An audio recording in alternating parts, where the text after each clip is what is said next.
Hey everyone, happy holidays and happy Friday, and welcome to another edition of Sports Speak. I'm Eddie Kalegi. Tim Moore could not be here today, but we have Rahill Jaiswal as our co-host once again. We got a whole panel here. We have Nick Pocchia, Fisher Giannotti, and Safi to talk about the NBA. The season's finally upon us. The 72-game season kicks off in just 4 days, and we'll be breaking it all down and getting set for this season. So before we bring it open to the panel, I'm going to start with Rahill. Just give me one thing that you're most excited about seeing this season in the NBA. I'm excited to see what happens with James Harden in Houston because the situation is getting real crazy right now. There was that ESPN article published a couple days ago that painted him in an extremely negative way. I don't know if you guys saw the way he looked in the preseason, but you saw how he's clearly not been keeping in shape during the break. I mean, he played fine, but I just want to see where he goes and if he goes somewhere else, whether he's willing to change how he plays, because I honestly think no matter where he goes, he's not going to win a championship because of the way he plays. Yeah, so if he does get traded, I'll start with Poach. Where do you see him fitting best? That's a great question. I'd like to see him in one of two places, either the Philadelphia 76ers or the Miami Heat. I know both those teams have been hesitant, the Sixers, to give up a guy like Ben Simmons. The Heat are very interested in keeping Tyler Hero under all circumstances. But I'd love to see him in Miami. I know Rahill was just talking about his play style, but I see Miami as a place where he could fit in. It's a great defensive team. You got guys like Jimmy Butler, Bam Adebayo, and I think he could slide right in and make a team that went to the championship last year even better. Yeah, because I don't know. People were at first talking about the Nets, but, with both Kyrie and Spencer Dinwiddie there already, there's a lot of chaos with the Nets already, and that would not work with James Harden there. Raj, over to you. Where do you see James Harden fitting best if he gets traded to from the Rockets? I see him fitting into Philly or Milwaukee. The thing with Philly is, right, if they get rid of Ben Simmons, then they got Embiid and Harden, space out the floor for each other. And then if you get rid of Embiid and you keep Simmons and Harden, you have a passer, which is similar to the Chris Paul situation they had, except Simmons can't shoot, but he's gonna get to the paint no matter what, which keeps a solid guy at the point. And nobody can stop him. I don't think there's a point guard that can stop Ben Simmons from getting to the paint. And I think Milwaukee, because you got two MVP players. I'm assuming that they keep Giannis, of course, but they trade away Chris Middleton, Dante DiVincenzo, and a couple picks.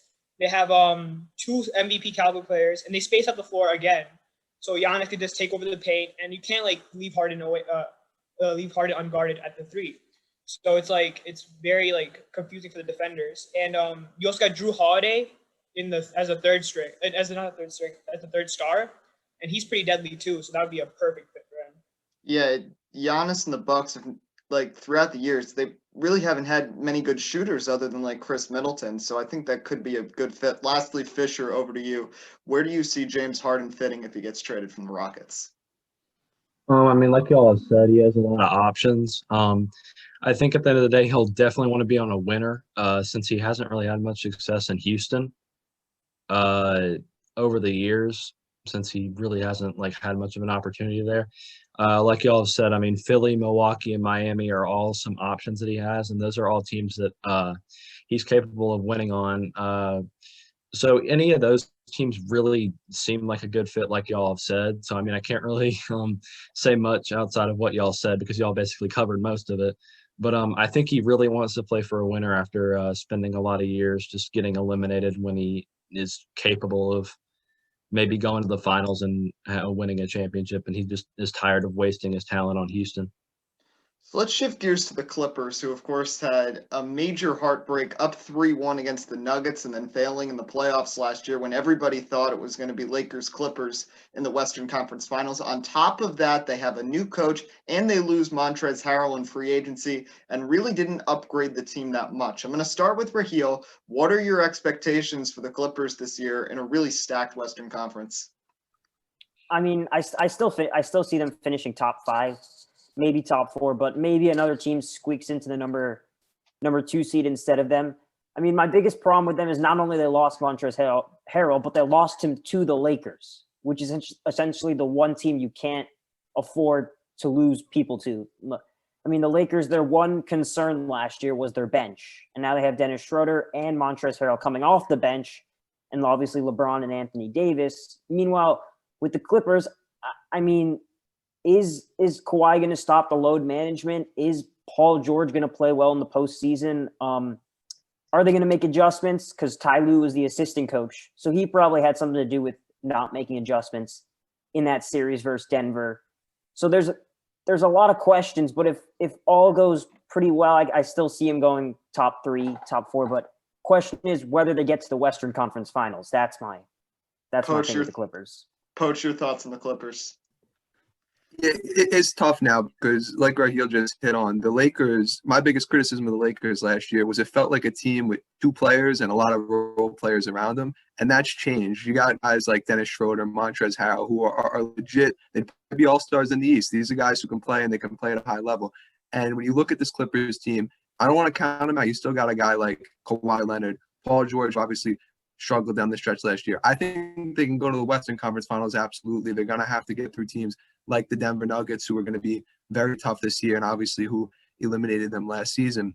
But I don't know if anybody's getting past the Lakers. So hope for the best. Hope Paul George has a bounce-back year. I'm a big fan of him, but I don't know if they could take that final step and make it to the finals. Yeah, let's talk about the Lakers now. It's very rare that the defending champions actually got better, but they did. They improved the bench in a big way, bringing in Montrezl Harrell and Dennis Schroeder, which Rahill and Poach both alluded to. I'm going to start with Raj here. What are your expectations for the Lakers this year? I mean, they got to be pretty high. Yo, they're going back to back. But yeah. So as you touched up, the Lakers are one of the only championship teams that actually got better. I mean, if we look through previous years, like the Raptors, they got worse. They lost Kawhi. Then the Warriors, they seem to get better with DeMarcus Cousins, but they really just lost their entire bench. They didn't have a bench to like support them. But yeah, and then I think the Lakers have the best chance because of their bench, like everyone else said. But Schroeder, I think he's gonna come in the starting role, which gives more spacing for like the younger guys. So Horton Tucker could come off the bench, and he had a great preseason so far. I believe 33 points in one of his games. And then recently, he came off the bench to LeBron and Anthony Davis and dropped 17 against the Suns. And I'm pretty sure he was huge for them in the fourth stretch. So having guys like those, just like I feel like it helps out the rookies even more. And the rookies are going to be a key piece for the future. So like if they decide to trade Montrezl Harrell in the future or trade Marc Gasol, they have some other guys to fill in those spots. Yeah, Fisher, I know you're also a Lakers fan. What are some of your expectations for the team this season? Oh, you already know. There's like no for me, there's no way that the Lakers don't go back to at least the finals. I think maybe there's a couple of teams that could stand in the way. Specifically the Bucks, I mean, especially with Drew Holiday now. But I don't think anyone has a chance. And being a Lakers fan after suffering for like a decade of the end of Kobe's career, it's great to see them back on top again, for me at least. And the Clippers not being amazing, that's another amazing thing for me. But yeah, I don't see that there's much of a huge chance that anyone takes away that number 1 spot in the West. And I think the additions of Schroeder or Harrell, and didn't we get Gasol too? I'm not sure. Yeah, Marc Gasol also. Yeah, that's pretty solid too. I mean, he's a little bit older. I mean, you would have loved prime Marc Gasol instead of current Marc Gasol, but I mean, he's still a good player. I don't imagine he would be starting. I mean, he could, but I mean, he has to compete with some other talent on the team. But either way, I mean, that's a solid team with a guarantee of a few good bench players. So, yeah, I mean, this time for once, not just being an optimistic Lakers fan, I think we have a really good chance of going back to back. And that would be really good from my standpoint. Yeah, so we'll touch more on the West in a bit, but the other, of course, huge storyline heading into this season are the Brooklyn Nets. They've got a new coach in Steve Nash, who's never coached before. They have Amari Stoudemire and Mike D'Antoni as assistant coaches. And then, of course, the big story, Kevin Durant making his return. I watched some of the preseason game on Sunday. He looked really good, but of course that was just the preseason. And we don't know in a full season how well things are going to go with him and Kyrie Irving and everyone else, because already we've had a season's worth of drama with Kyrie Irving calling the media pawns, quoting Malcolm X, among other things, to go after the media and not want to talk to anybody. But it's undeniable that this team has a lot of talent. So, Rahill, where do you think the Nets stand in the Eastern Conference? It all depends on health. I mean, not only Kevin Durant, but can Kyrie Irving stay healthy? He missed half the season last year. And his time in Boston, he missed a couple of years. I remember when they got to the Eastern Conference Finals, he was out for I think, what was the last part of the season and the entire postseason. So can he stay healthy? That's also my concern. But I mean, if they're healthy and they're playing like old Kyrie and KD, I mean, it's maybe top 3. I don't know how it's going to work. I mean, they seem to be good friends, so hopefully they're willing to take a back seat to each other. So it's not just 2 ball dominant guys trying to control the team, but it should be top 3. Also, guys got Karis LeVert, Spencer Dinwiddie, Jared Allen. It's a real solid team, even without those guys. You just add those guys in, it should work. But I'm also interested to see if it becomes a whole Boston situation where you add Kyrie Irving back into that mix, and all of a sudden the locker room goes astray and the ball movement is not there. But him not speaking to the media is a good thing for his teammates because he always seems to say something wrong and upset his teammates whenever he speaks to the media. Yeah, certainly. Poach, how about you? I mean, this Nets team, they're promising, but, you never know. There's a lot of uncertainties. Where do you see them standing in the Eastern Conference? Yeah, on the basis of talent alone, I expect the Nets to be a top 3 or 4 seed in the East. I know we alluded to it a little bit before talking about James Harden's play style, and that's why I wouldn't like him as a fit on the Nets. I don't see where the defense is on this team outside of Jared Allen, and I like underrated pickup and getting Bruce Brown this offseason.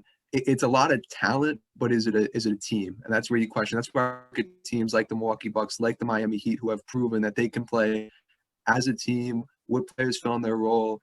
Obviously, the Heat making a deep playoff run, and I don't know quite yet if the Brooklyn Nets are ready to overtake a team like that this season. So let's shift to the next phase of this. I want to do a little overrated and underrated. So we'll start with Raj. Raj, give me one team that you think is being hyped up too much heading into the season. One team that's being hyped up, I think the Denver Nuggets. I mean, I'm not saying they're going to be like really bad. I'm saying they're not like a top tier in the West. I mean, Jamal Murray's not the best player during the regular season. He's like elite in the playoffs. But right now, you just have to. And they lost Jeremy Grant, which was a huge part of their offense and defense. So I think they're going to be like a 6 or not 6. I think 5 or 6 seed, and then they're going to be amazing in the playoffs. But in we're talking regular season, I think the Denver Nuggets are the most overrated team. Fisher, how about you? An overrated team?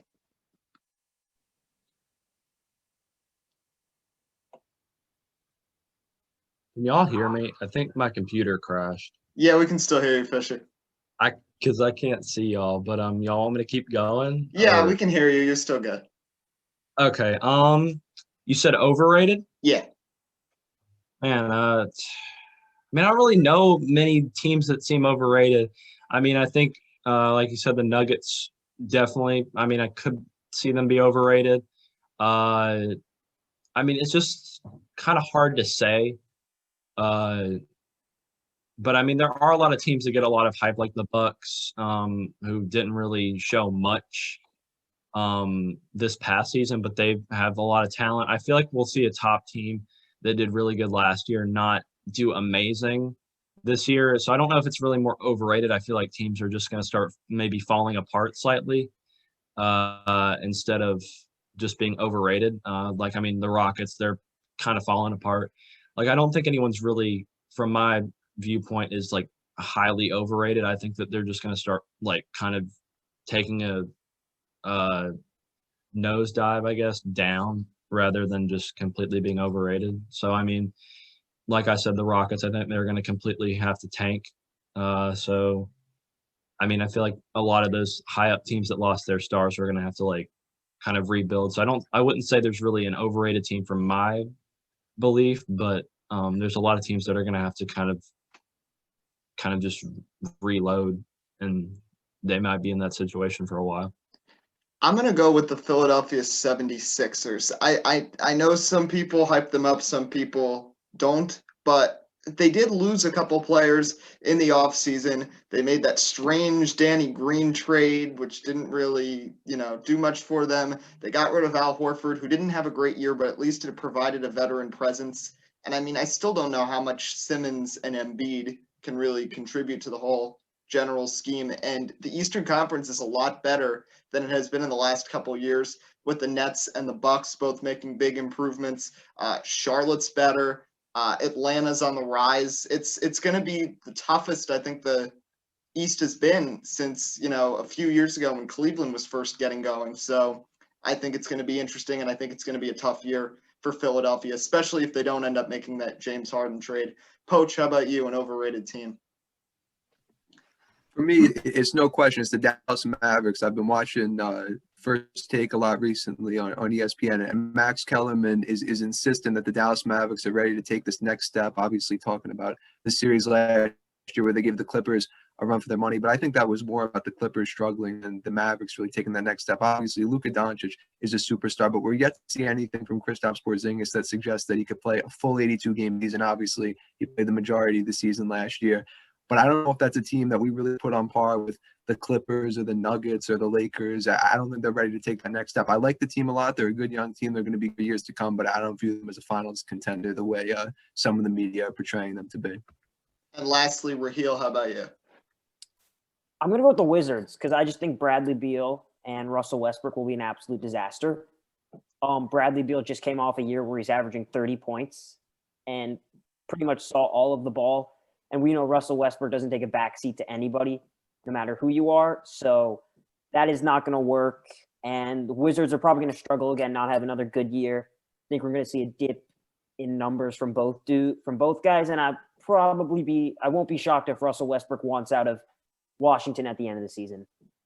So let's shift to underrated teams. I'm going to start. I know the Western Conference is really stacked, and this team is usually not posed as one of the better ones, but I think Minnesota could compete for a postseason spot this year. I mean, they bring in Anthony Edwards, the number 1 overall draft pick, who looked really solid in his preseason game. I mean, they still have Karl Anthony Towns, and you have D'Angelo Russell. So that's a nice core that team has. They've got some solid role players like Jared Culver and others. Just, I think Minnesota, despite how difficult the Western Conference is going to be this year to make the playoffs, with, the Warriors on the rise again, the Lakers, Clippers, Denver. I mean, I could go on and on, but I think Minnesota could prove themselves. They're not going to be one of the worst teams in the Western Conference, and I think they could really contend for a playoff spot. So, let's branch it out. Let's start with Raj.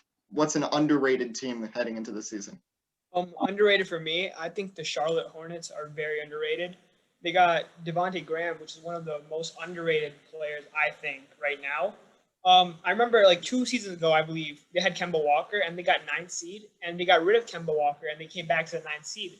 So this year, with all their additions and their experience, I think they're a solid playoff team. And I think that LaMelo Ball, Devontae Graham, and Terry Rozier coming off the bench are great young guards. And I think Miles Bridges got way better. I think he's not underrated anymore. I think he's a solid pick. So I take him, and then PJ Washington proved to be a solid power forward in his rookie season last year. If they just figure out that center spot, I think they could get to the second round.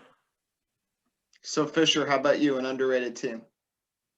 Well, I mean, I was gonna say the Hornets, but I mean, he took that, so I mean, now I don't really know because I mean, yeah, the Hornets are definitely underrated. I think we're gonna see a team that had a pretty high draft pick this year,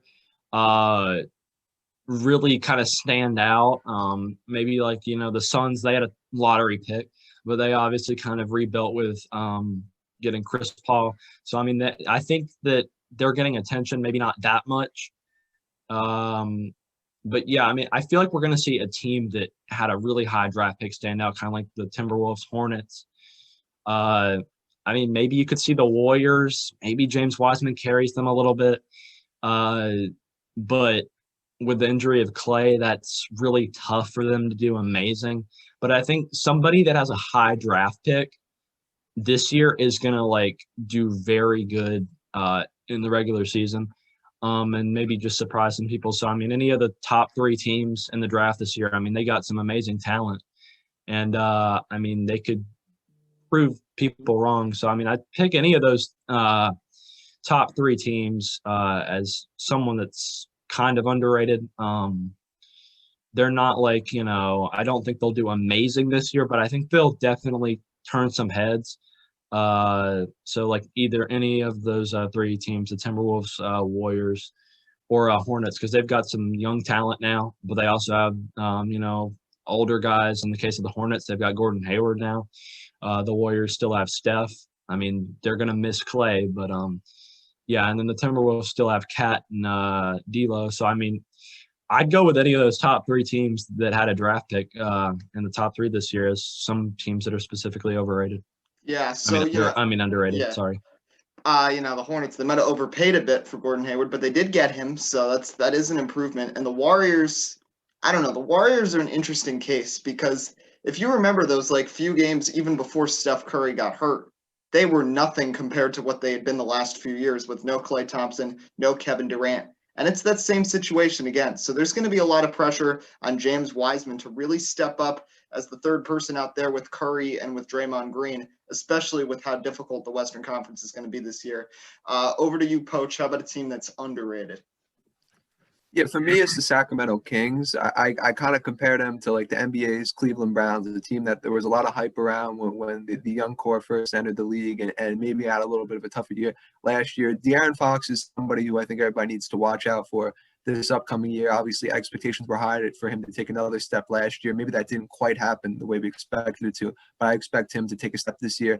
And don't forget about Marvin Bagley, by the way, who obviously has had some injury issues, but was a highly touted prospect coming out of Duke. We know he could play. Buddy Hield is still around. And again, I'm a big fan at number 12. I think it was a steal getting Tyrese Halliburton from Iowa State, somebody who could play great defense, facilitate, shoot the ball a little bit. And I think he's going to be a great fit on that team. And I expect them maybe not make the playoffs, but be a team that's in that, 9, 10, 11 seed area and maybe even make a push for an 8 seed in the Western Conference.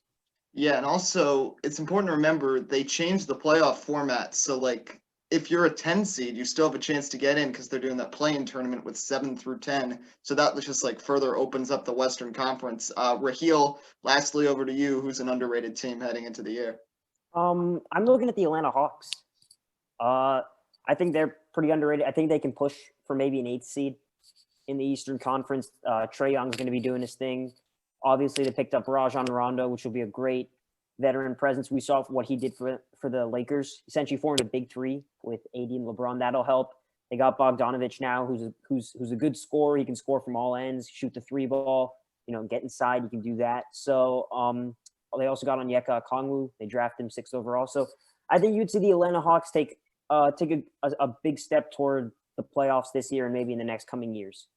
So let's move into the next phase of this. We're going to do our awards predictions, and let's start with Rookie of the Year because obviously, this draft class wasn't as hyped up as a year before with Zion. But regardless, there's definitely some talent throughout this draft, and not just with the top 3 picks. I'm going to go first here. I think the Rookie of the Year is going to be Anthony Edwards. I think LaMelo Ball is going to have a good year. I think Wiseman's going to have a good year.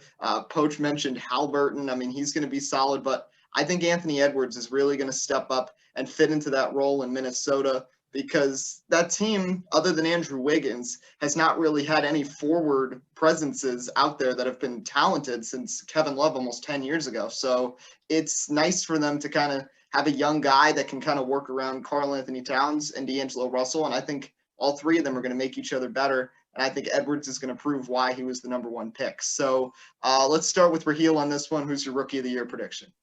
I'm going to actually agree with you. I'm going to go with Anthony Edwards.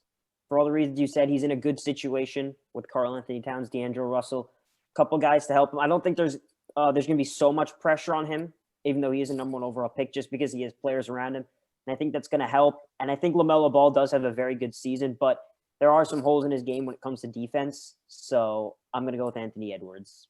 Raj, how about you? I think LaMelo Ball is going to win Rookie of the Year because he's a great passer. His teammates just have to make the shots. But if he take all the shots he wants in Charlotte, so I think LaMelo Ball is going to win Rookie of the Year. Poach, how about you? Yeah, I'm also going to go with LaMelo Ball. I hope that either, preferably Terry Rozier gets moved at some point to make sure we have LaMelo Ball on the court as much as possible. And two other guys I really like. I know I talked about Halliburton, but watch out for Isaac Okoro from the Cleveland Cavaliers, great two-way player. And then I got to say it, Obi Toppin for the New York Knicks. All the opportunity in the world to be there for him to have a great year, but I'm going to go with LaMelo Ball. Yeah, Obi Toppin looked really good in the preseason game. Lastly, Fisher, we got 2 votes for Edwards, 2 votes for Ball. Who are you saying for Rookie of the Year? I mean, being a person from the amazing state of Georgia, I feel like I got to go with Anthony Edwards. Just because, I mean, he has a lot of hype around him, not as much as, LaMelo or Wiseman, but I feel like he's just kind of like, slightly under the radar. I mean, he's the number 1 pick, so you can't really be. But, I mean, compared to number 1 picks in the past, he definitely is. And then, I mean, being a Florida State fan, I would love to say, Patrick Williams and Devin Vassell going to go out there and win the compete for Rookie of the Year. But, yeah, I mean, I think Anthony Edwards was probably the number 1 choice for me, at least. And then probably LaMelo second, then Wiseman third. I think we can maybe see 2 of those FSU guys I mentioned maybe do good. I mean, like y'all said, Obi Toppin's pretty good. Okongwu for the Hawks, I mean, he's good as well. I mean, there's just a lot of talent within the lottery picks. So, I mean, we're just going to basically have to wait and see. But I think my early season pick has to be Anthony Edwards. All right, let's shift over to coaches. Coach of the Year, I'm going to say right now, I mean, I don't know how it's going to go, but I'm going to say Steve Nash for now, just for the fact that he's never coached before. And I think the Nets are going to be very competitive in that Eastern Conference. And, he's not going to have an easy job. I know he's going to have some help from Mike D'Antoni there as a veteran head coach, as an assistant there with Brooklyn. But still, having to manage Kyrie Irving, Kevin Durant, and Spencer Dinwiddie, get everybody touches, and still try to compete, even with, the risk of injury. Durant still trying to, get back into game shape. He's going to have a lot of work to do, and if he can succeed, I think he could absolutely be Coach of the Year. Raj, I'll start with you on this one. Who do you think will win Coach of the Year? I think Frank Vogel is going to win it because the Lakers just won a championship. And last year, I think he deserved it as well. They gave it to Nick Nurse because the Toronto Raptors lost Kawhi and still had a fairly good season. But I think Vogel was overall the best coach because he took a team that went from no playoff experience at all to winning a championship.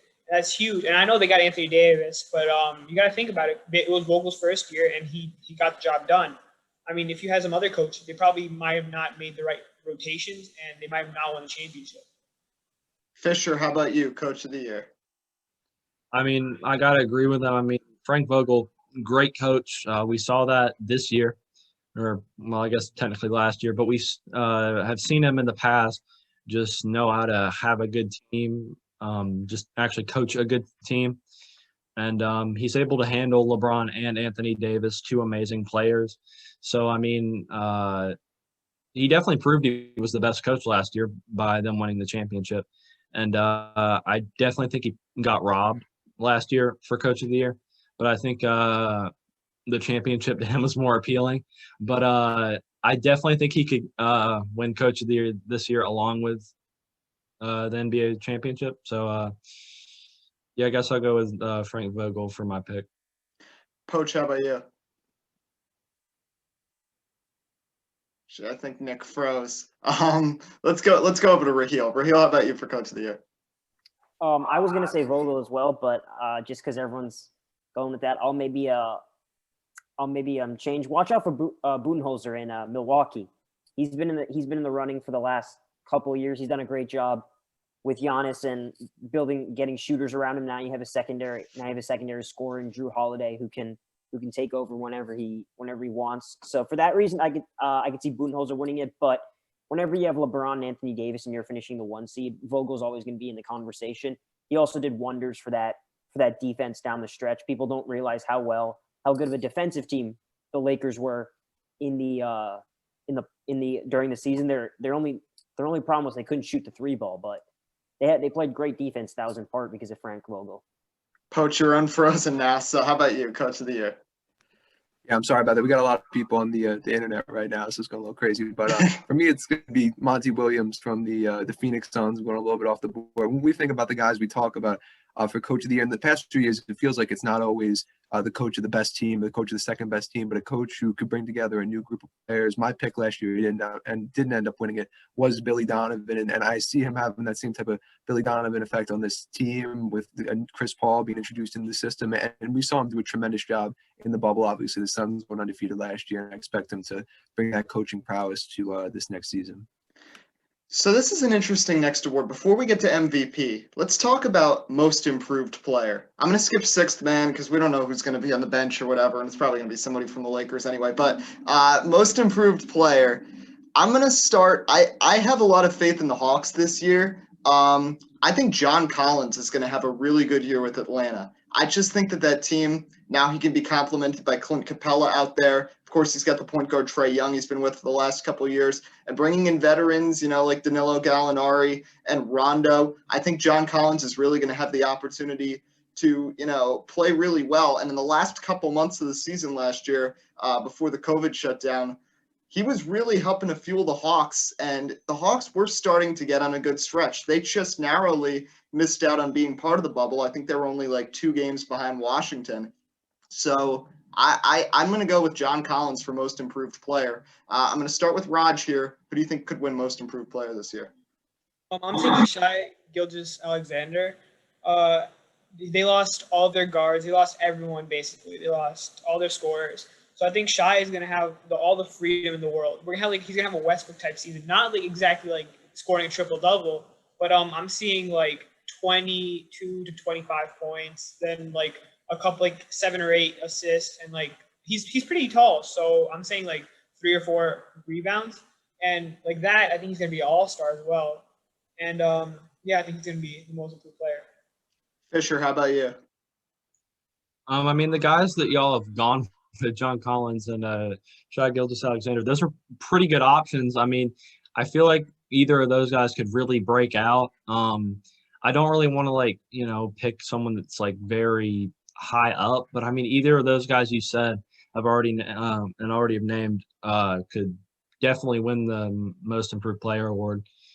But I really don't know outside of those two that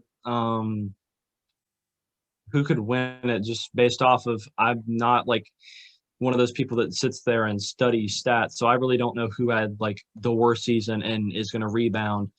But I think someone that maybe how you said Gilgeous-Alexander, he's the face of that team now. So it's got to be someone that's a face of the team. You could see any of those teams, in Charlotte, we were talking about Gordon Hayward. He hasn't been the best in the past few seasons. We could see him potentially sneak in there and kind of rebound in Charlotte.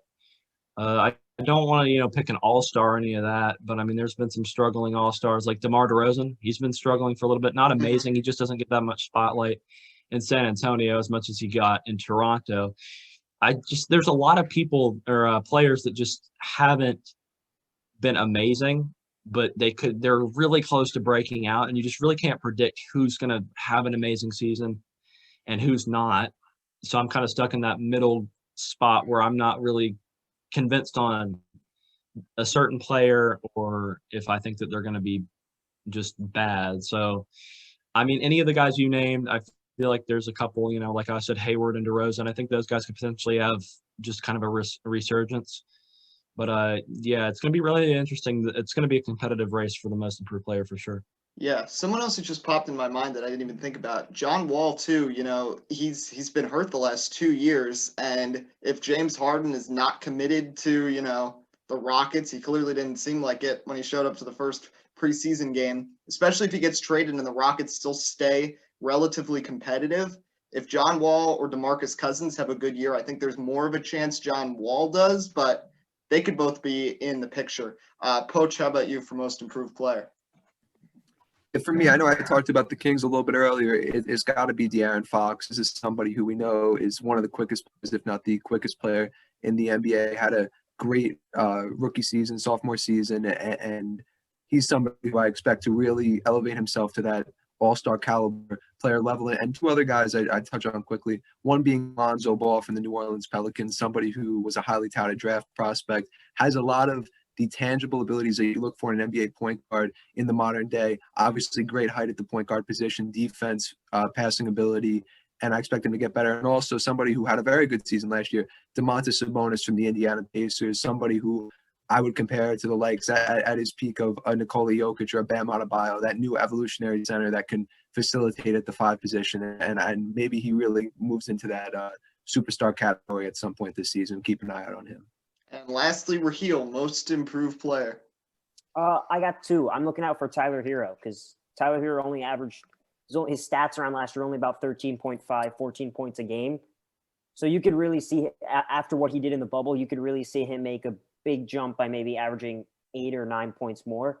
And another one I'm looking for, I know this is a little bit of a weird one, but I want to see Kemba Walker win it because Kemba Walker, compared to his last couple of years, had a down year in Boston. His minutes were down, his points were down, his field goal percentage was down, assists, everything. Every stat category he was in was down last year. So I want to see Kemba Walker have a resurgence. Now, I don't know if that's going to be possible because of how Jason Tatum has stepped up, but I want to see Kemba try and get back to that Charlotte Hornets kind of Kemba.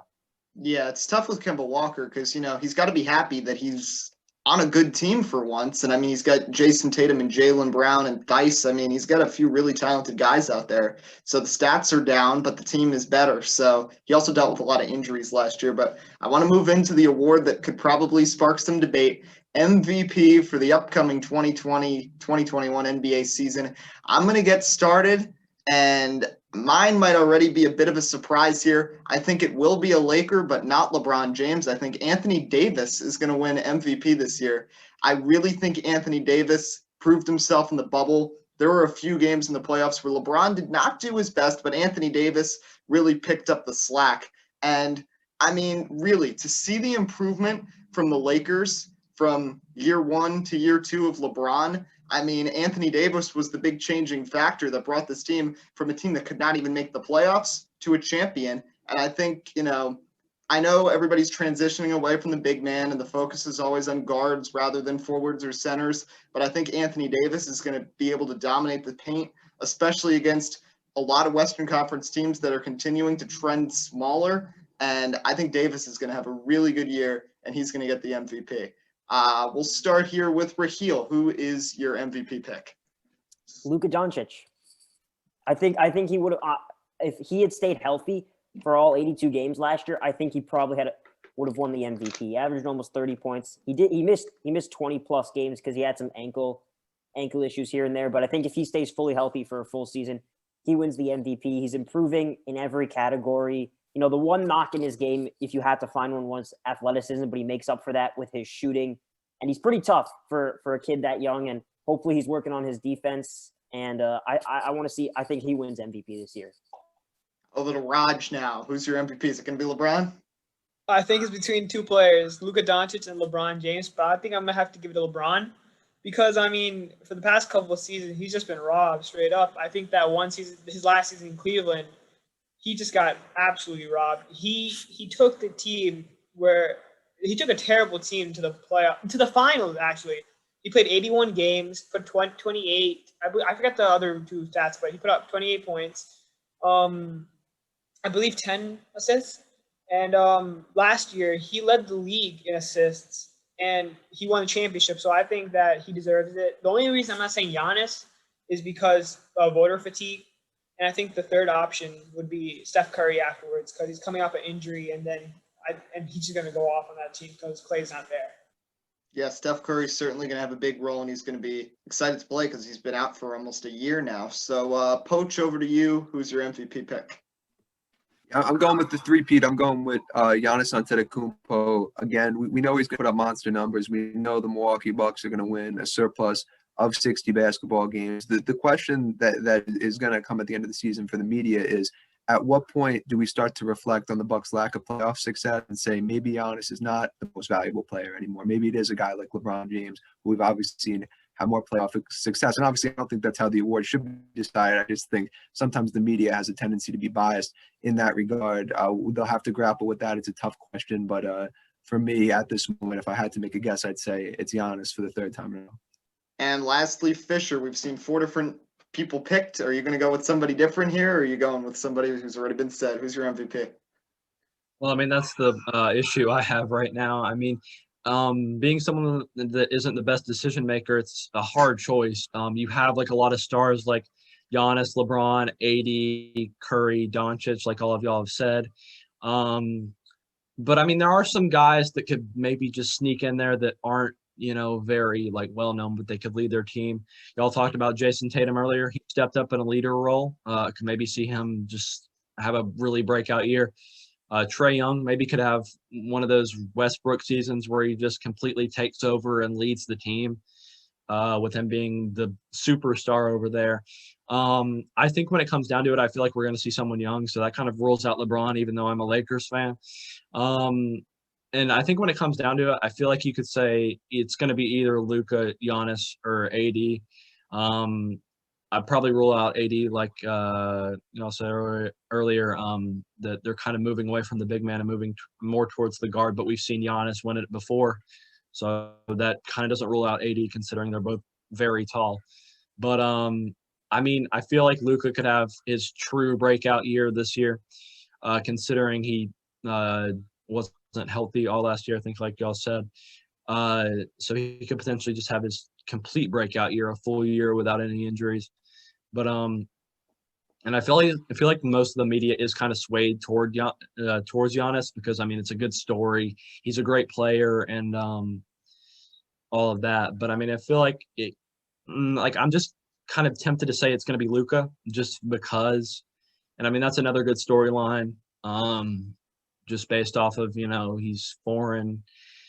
He got doubted, kind of like a Kristaps kind of player.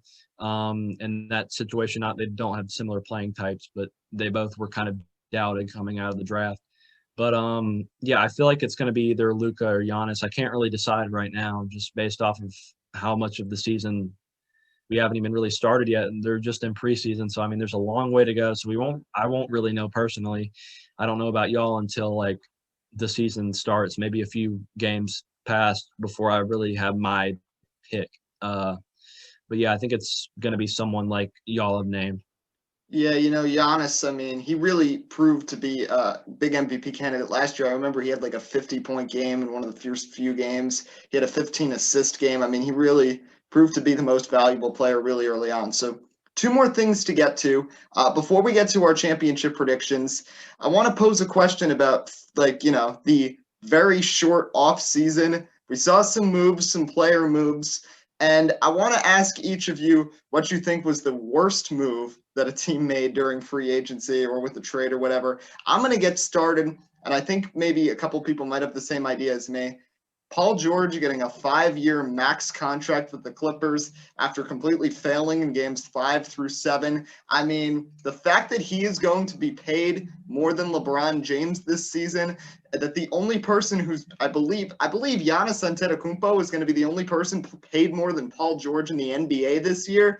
I mean, come on. Paul George has never been the single star of a team. It's nice to see that he's come back from an injury from his time with the Pacers when he got hurt in that FIBA World Cup thing. But, I mean, seriously, he is not the focal point of that team. Kawhi Leonard is, first of all. Second of all, he completely failed in the postseason last year. So the fact that they gave him a 5-year supermax contract, I never understood really the move for Paul George in the first place, because I thought if you wanted to pair Kawhi up with another superstar, you go with a big man or a point guard, not someone who plays the exact same position as him. But that's just me. But I think the Paul George extension, the max contract, might not be the smartest. Rahill, over to you. Yeah, I'm going to agree with you. The Paul George extension. To me, the fact that LeBron is not the highest paid player in the NBA is just a travesty. I don't think anyone deserves to be paid higher than LeBron. Giannis's deal, I think, is actually the most by any player. So you can actually look at that as maybe a huge mistake. But again, Milwaukee, there was so many talks about him leaving in free agency. You had to give him this supermax deal because you haven't had a star like him in so long. So you gotta lock it up. But I'm gonna agree with you with Paul George. Basically, I mean, how much did they pay him? I can't remember off the top of my head. I think it's $225 over 5 years. $225 if you add. So you pay a guy $225 to hit the side of the backboard in the playoffs. I mean, that's real the basis of it. And it's not like, I mean, he has good regular seasons, but his regular seasons are not, MVP caliber, just blowing you out of the water kind of numbers. He also rears back with the load management. The Clippers were really inconsistent with their play last year, and that was a part of what he had. He was a huge part of that. One game he'd come out, he hit 6 threes. Next game he'd shoot 6 for 15, 6 for 16. There's not enough consistency with him. So I was really surprised that they decided to give him all that money. And I mean, the other thing with him too, his teams have never really been that successful. I mean, the Pacers made the playoffs, but they couldn't go far. I mean, the Pacers never go far in the playoffs, but then he goes to the Thunder with Russell Westbrook, and that team was decent, but, didn't live up to the expectations, especially when they had Carmelo Anthony and him and Steven Adams and Russell Westbrook. And then with the Clippers, of course, falling short last year. Raj, what's your worst move of the offseason? I mean, I would say Paul George, but since you already said it, I'm gonna go with Gordon Hayward. I like his fit in Charlotte, but I think he's overpaid. I mean, at this point, he might be worth it by the end of the season, but at this point, I do not see him to be a $32.5 million player. I see him maybe like a Dennis Schroeder type player who gets 15, or like even Danny Green who gets 15 right now. But maybe I thought that Michael Jordan made a mistake in giving him $32 million because I'm pretty sure it's for 4 years. I'm not 100% sure about that. But if it is for 4 years, you're locking yourself down, and it's just like you're limiting yourself to getting new and better, newer and younger players. Mm-hmm. And I mean, he always gets hurt too. He's already hurt now. Didn't he hurt his finger or something in the first preseason game? Yeah, I believe he broke his finger, and I think he's out for 2 weeks or something like that. Yeah, so, I mean, with that injury history, locking yourself into 4 years of that, especially, I mean, he's not that young anymore either. He's been in the league for almost 10 years. It's a curious decision by Charlotte for sure. Poach, what's your biggest, worst decision of the offseason? Yeah, for me, it's two things. It's the Pistons. First of all, letting Christian Wood go to the Houston Rockets. That was a deal that I think it ended up being around $41 million. It was originally reported to be like 3 years for 27, which when I saw that, I was like, that's a steal. And obviously he's got a good age at the end of getting up.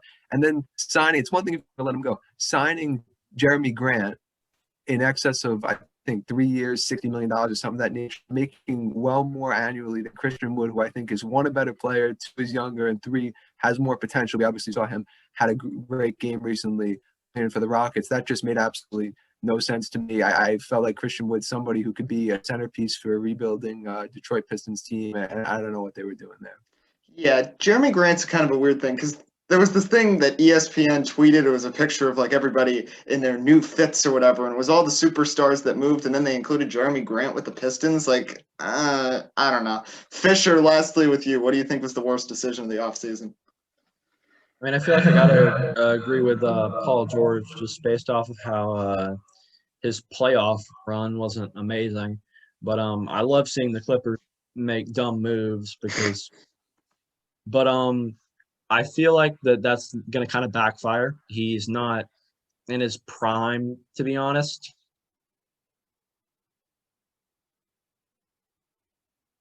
All right, well, I think Fisher froze, but yeah. I mean, he made his point, but let's move on to the last part of this show. Probably the thing I'm most excited about. It's the predictions for the upcoming season. I'm gonna get started. Actually, first let me share Tim's because he wanted to send his in. He's got the Lakers against the Nets in the NBA Finals, and he's got the Lakers in 6. I'm gonna go on a similar track. I also think the Lakers are going back to back. I think the Nets are gonna have a good year, but I don't think they're making the finals. I think the Bucks are finally going to piece it together. Mike Budenholzer, after all these years with the Hawks and the Bucks, having great regular seasons and falling short in the postseason, I think that's going to end. I think the Bucks are going to make it. They're going to beat the Nets in the Eastern Conference Finals. And then the Lakers, Clippers are still not going to make the conference finals. I think it's either going to be maybe Golden State comes back strong, but I don't think it's going to be them. I think I still have a lot of faith in Portland. Carmelo Anthony looked really good. Lillard, McCollum, Nurkic, that's still a really solid team. I could see them getting to the conference finals. Denver always, surprises us. So I don't think the Clippers are making the conference finals regardless. Lakers are winning the West. And I've got the Lakers in 6 over the Bucks to win their second straight championship. Rahill, what's your pick? I got the Lakers winning the West. I think that's everyone's pick now after this year's offseason. I went with the Clippers last year, and completely backfired on me. In the East, I'm going to say the Boston Celtics. I had the Boston Celtics getting to the conference finals. I thought they'd beat Miami in the conference finals, but unfortunately, they just couldn't close out games. I think Boston gets back to it. If Jason Tatum can play the way he did, if Kemba Walker can stay healthy. Remember, it's only a 72-game season, so that improves everyone's chances at staying more healthy. So Kemba Walker stays healthy. It's a good move, and I mean they're just a good overall just good, well-rounded team. Jaylen Brown plays well, plays hard defensively. Marcus Smart, all NBA defensive first team. So I think it's a classic Lakers-Celtics rivalry finals, but I do think the Lakers win in 6 games. All right, Raj, how about you? Got my Lakers against the Nets, and I think they're gonna finish it at 5. And I think the Nets are good, but I don't think they're on the level of the Lakers. The Lakers are way better than any team by a long shot, right? Because I think they got 2 guys who could be stars in the league off the bench. So that's pretty solid. And I see the Suns taking it to conference finals just because I think Chris Paul is going to have a huge season with Devin Booker. It's a similar situation with him that he had in Houston, except for Devin Booker. I don't think he's as kind of selfish as Harden is. I think he's going to understand Chris Paul's ideas, and I think they're going to be the true leaders of that team. And they're going to get to the conference finals and face the Lakers. But I think they're going to be taken down in 5 as well. Poach, how about you? Yeah, I'm going to go with what you said as well. I'm agree with Jetty. I'm going with the Lakers over the Bucks in the NBA Finals. I actually do. My prediction as of now, obviously, it's not binding. Don't hold me to it. I think the Clippers will take that next step in a certain regard and make it to the Western Conference Finals. It's going to be close. You got great teams like the Nuggets out there. I think the Lakers will take care of them pretty handily. And then the Eastern Conference, I do think that Giannis Antetokounmpo, with the addition of Drew Holiday, obviously some great coaching from Mike Budenholzer, I think they probably take down the Boston Celtics. Got some great teams like Miami and the Nets, who I think will be right there. But I'm going with the Lakers over the Bucks in the finals. And lastly, Fisher, I know you're indecisive about some things, but make your decision. Who's winning the NBA Finals? Yeah, okay, this is something decisive about. It's the Lakers, 100%. And you can, record this, send it back to me if it doesn't happen. I'm guaranteeing it, okay? There is no way that, it's not even a thing about, they didn't get talent this year. No, Schroeder, Gasol, Harrell, you keep going. Got rid of Danny Green, too, which is amazing. I'm still mad about that, the shot. But, there's no way. And then the Bucks, I'd say, would probably win the East just based off of Giannis, unless he gets injured like last year. That's probably the only way that they don't win the East. And then, they have talent for sure. This year, I'd say maybe better than last year. I think they lost Eric Bledsoe, right? Mm-hmm. Yeah, Eric Bledsoe got dealt for Holiday.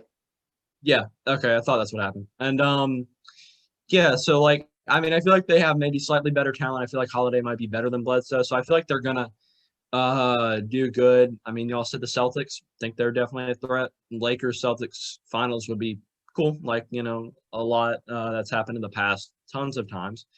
But yeah. At the end of the day, I feel like it's got to be the Lakers. Again, record this, send it back to me if it doesn't happen. But I think it's not going to be a sweep. I would love that, but I feel like it's probably going to be 5-6 games. Just based off of if Giannis is playing at his full capability or not. If he is, then could maybe stretch it to 6, maybe even 7. But if he's off or even if he's injured, it would be 4 or 5. But yeah, I feel like it's got to be the Lakers. Just I'm biased, but also I feel like that they have the most talent this year. Yeah, the one thing with the Lakers in the bubble, other than the finals, every other series, they really came out flat-footed in game 1, and then they responded and were really strong. But I want to conclude with this. The reason why everybody is hyping up the Lakers so much, when we did our NFL preview with Tim and Zoe back in August, Tim was talking about how he thought the Ravens and the 49ers were both going to take steps back because while they were still good, they didn't change anything or make any improvements. And really, that's really held true. But the Lakers, on the other hand, they bolstered their bench. Now they don't have to, depend on Alex Caruso as being their, the guy to make the shots off the bench. Horton Tucker, Harrell, Schroeder, Gasol. This team has made major improvements. So now let's see if LeBron James and Anthony Davis can get going. We'll see what the Nets can do and how the Warriors can perform now with a healthy Steph Curry. But Raj, Fisher, Poach, thanks so much, all three of you, for coming on today for the preview. Thanks for having us. All right, so that's going to wrap up today's show. Next show will be next Monday. Tim will be back. We'll be talking about the NBA Christmas games, previewing the college football playoff, and discussing all the latest in the NFL. Our weekly NFL picks will be on our Twitter, so you can check that out this weekend. Until then, for Rahill, Jaiswal, I'm Eddie Kalegi. We'll see you next time here on Sports Speak. We hope everybody has a happy holidays.